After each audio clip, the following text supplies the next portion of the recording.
नेहरू जी की पहचान उनके कर्म है, उनका नाम नहीं। नेहरू जी की पहचान उनके कर्म है, उनका नाम नहीं। नेहरू जी की पहचान उनके कर्म है, उनका नाम नहीं।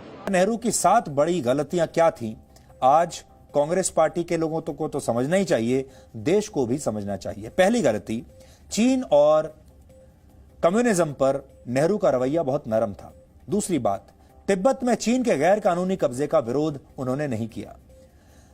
तिब्बत में चीन के कब्जे को उन्होंने मान्यता दी, यह बहुत बड़ी गलती थी। चौथी गलती, संयुक्त राष्ट्र में जब अमेरिका द्वारा भारत को स्थायी सदस्यता का प्रस्ताव दिया गया तो नेहरू ने इस प्रस्ताव को ठुकरा दिया और यह कह दिया कि यह सदस्यता चीन को दे दी जाए। सोचिए, नेहरू ने आज अब जिस सीट के लिए हम लगातार संघर्ष कर रहे हैं, सिक्योरिटी काउंसिल में सीट को लेकर, वो सीट हमें मिल रही थी, लेकिन नेहरू ने उस सीट को अस्वीकार कर दिया और कहा कि जो सीट हमें मिलने वाली है यूनाइटेड नेशन सिक्योरिटी काउंसिल में, वो सीट चीन को दे दी जाए, क्योंकि चीन उसके साथ ज्यादा न्याय कर पाएगा।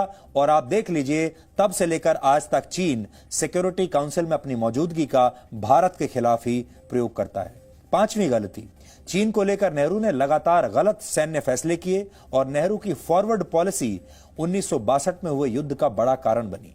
छठी गलती, युद्ध के दौरान नेहरू ने वायुसेना का इस्तेमाल करने में संकोच दिखाया। अगर वो वायुसेना की मदद ले लेते तो युद्ध के परिणाम अलग हो सकते थे। और सातवीं गलती, नेहरू की गुटनिरपेक्ष नीति की वजह से युद्ध में अंतर्राष्ट्रीय ताकतों ने भारत का समर्थन नहीं किया। ये 7 गलतियां उस समय नेहरू ने की थीं और अब आप सोचिए, इतने वर्षों के बाद उन्हीं के परिवार के चिराग राहुल गांधी आज उन सारी गलतियों को भुलाकर ये कह रहे हैं कि भारत माता को चीरकर उसका एक टुकड़ा चीन को दे दिया गया है।